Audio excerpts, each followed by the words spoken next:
प्रिय विद्यार्थियों, स्वागत है आपका झारखंड की डिजी कक्षा में। आज हम आपकी हिंदी की पाठ्य पुस्तक भाषा मंजरी से आपके लिए एक पाठ लेकर आए हैं। चलिए पढ़ते हैं।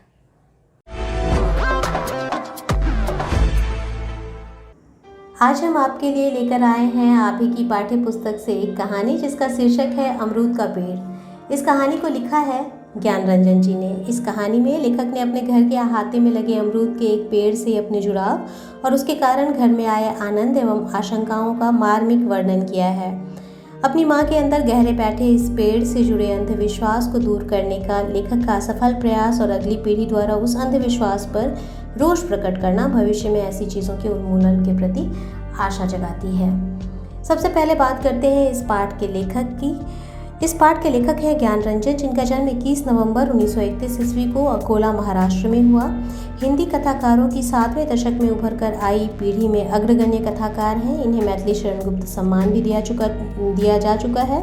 इनकी प्रमुख रचनाएं हैं फ्रेंड्स के इधर और उधर, यात्रा, सपना नहीं, श्रमजीवी, क्षणजीवी। बहुचर्चित साहित्यिक पत्रिका पहल का संपादन एवं प्रकाशन भी इन्होंने किया है। तो चलिए शुरू करते हैं आज की कहानी। घर के सामने अपने आप ही उगते और फिर बढ़ते हुए अमरूद के पेड़ को मैं काफ़ी दिनों से देखता रहा हूँ।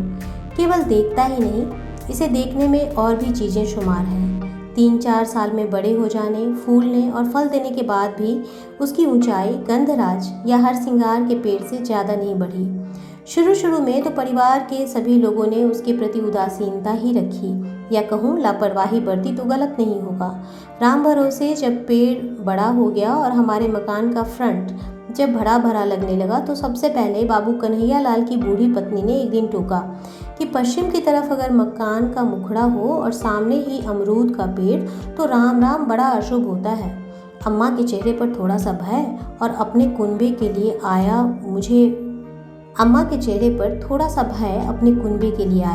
पर मुझे विश्वास था कि इन सब पिछड़े ख्यालातों का हमारे घर में गुजर नहीं हो सकेगा। माँ अजमेर में जेल कर चुकी हैं, लंबा जेल। सत्याग्रह के दिनों में पिताजी खुद राजनीतिक सामाजिक उदारता वाले आदमी हैं। हमारी एक बुआ ने विवाह नहीं किया और पढ़ने लिखने में ही उन्होंने अपनी ज़िंदगी डुबो दी और समाज उन्हें कोई चुनौती देने का साहस नहीं कर सका। एक को छोड़कर हम सभी भाइयों में खिलाड़ीपन है। चचेरे ने अंतरजातीय विवाह, प्रेम विवाह किया है और मुझे तरस आ गया कि कन्हैया लाल की बूढ़ी पत्नी कैसी बेहुदा फूहड़ बात करती है। खैर, यह तो ऊपरी बात हुई, लेकिन मैं अक्सर पाता हूँ कि अंदरूनी तौर पर भी हम सभी लोगों में कहीं न कहीं पिछड़ेपन की भर्त्सना का भाव अंकुरा रहा है। वैसे अम्मा की प्रीतिकर सुंदर मुखाकृति पर अमरूद के प्रसंग में हमेशा भय की व्याप्ति हो आती थी। 57 की बरसात में अकस्मात एक दिन मिद्दू ने सबको दौड़ कर बताया कि अमरूद में 3-4 सफ़ेद फूल आ गए हैं। मिद्दू की उम्र बढ़ रही थी, उसकी आकृति पर वय का ओप चढ़ रहा था। अमरूद बढ़ने में कहीं उसे अपने विकास किसी संतुष्टि की अनुभव हुई होगी। वह खुश था।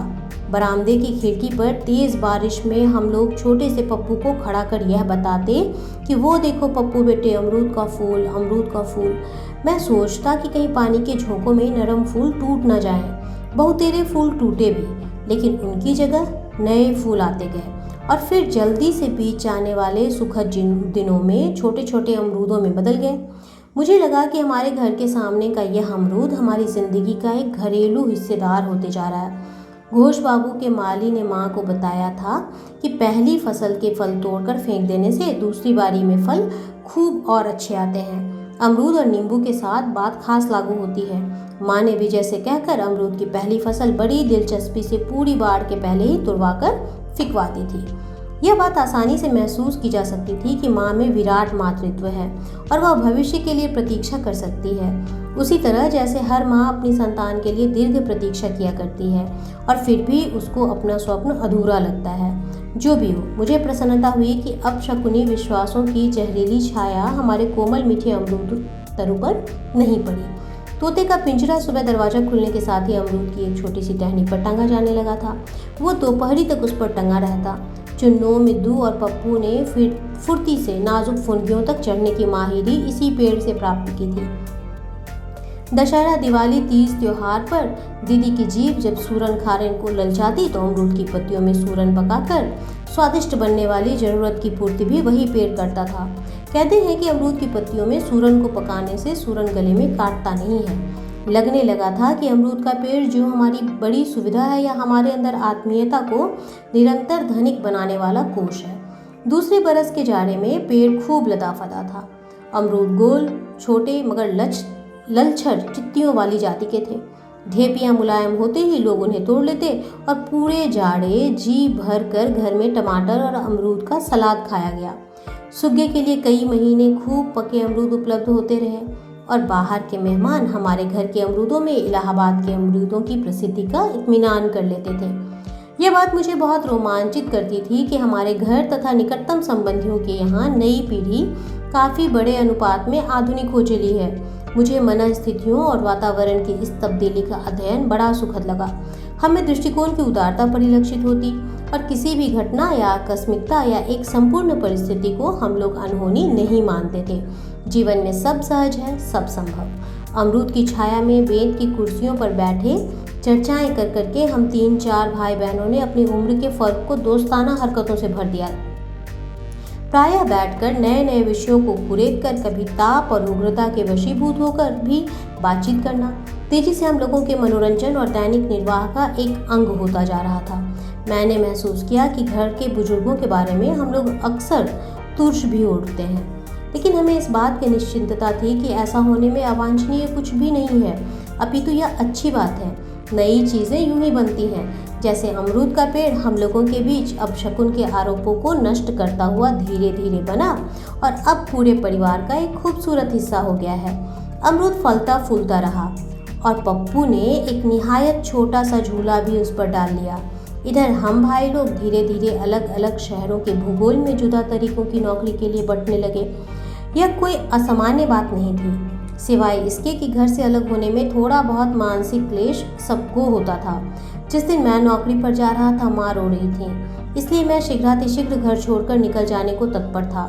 जमुना पुल पर डूबी हुई सांझ में नदी पर से भारी मन गुरजते हुए सबसे ज़्यादा माँ और अमरूद के पेड़ की याद आई।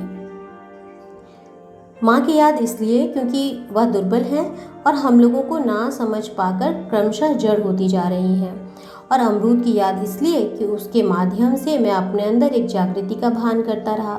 अमरूद का पेड़ मुझ में प्रतीकों का निर्माण किया करता और फिर एक नए संसार की कल्पना में मैं निमग्न हो जाता।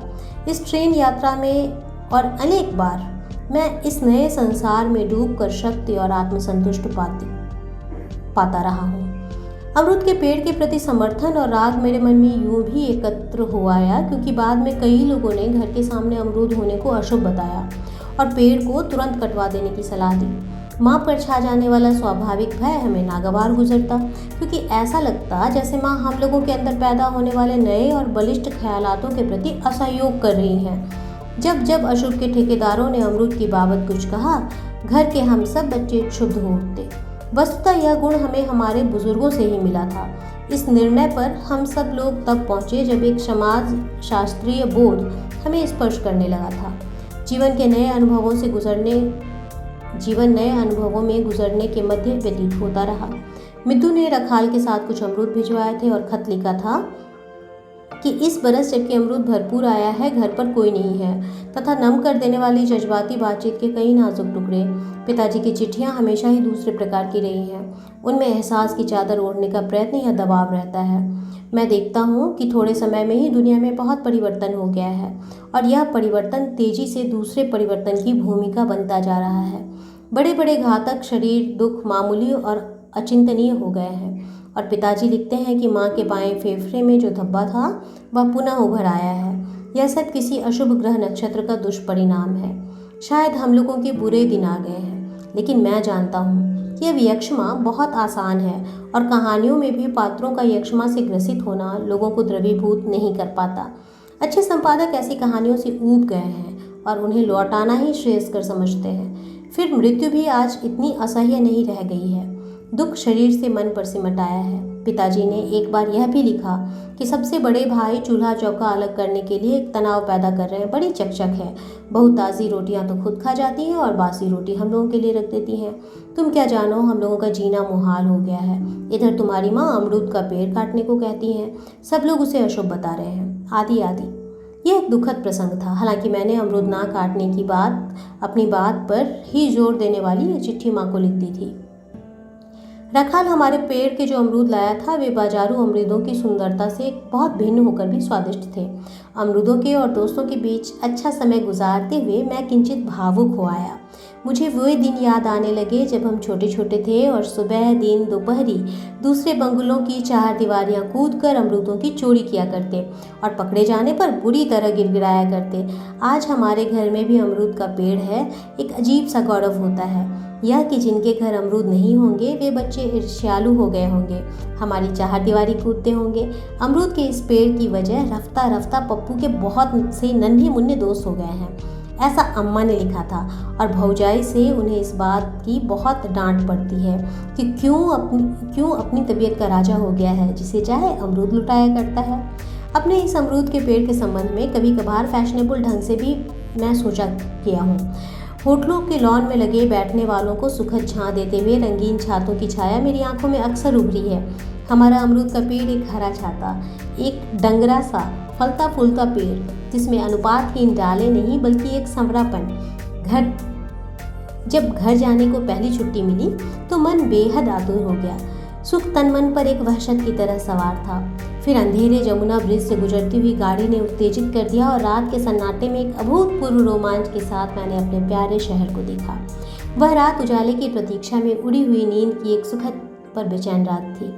पता नहीं एक अजीब भयानक सी विराटता के ख्याल मन पर छोटे छोटे टुकड़ों में बनते बिगड़ते रहे, जैसे नगर इलाहाबाद की आत्मा में बहुत क्रांति है। अपने आप लोग काम कर रहे हैं, बुद्धियाँ किसी नए रचनात्मक परिवेश के लिए सक्रिय है। स्थूल के नाम पर यह शहर जैसे परम शून्य है, लेकिन धंसने पर शायद मैं बहुत व्याकुल था। तड़के उठकर मुझे इस बात का बड़ा खेद हुआ कि शायद हमारे प्रति घर के बड़ों में कोई स्वागत भाव नहीं है।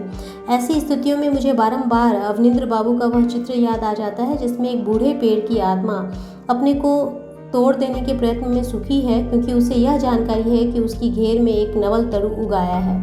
यह बात उतनी बुरी नहीं थी कि अमरूद के पेड़ को काट कर उसकी जगह एक और गुलदाउदी और दूसरी ओर केले की क्यारियां बना ली गई हैं, बल्कि चुनौती इस बात की थी कि हम लोगों में जब धीरे धीरे जिंदगी की बुलंदियां विकसित हो रही थी तभी माँ को रूढ़ी और अशुभ के मिथ्या भय ने पराजित कर दिया।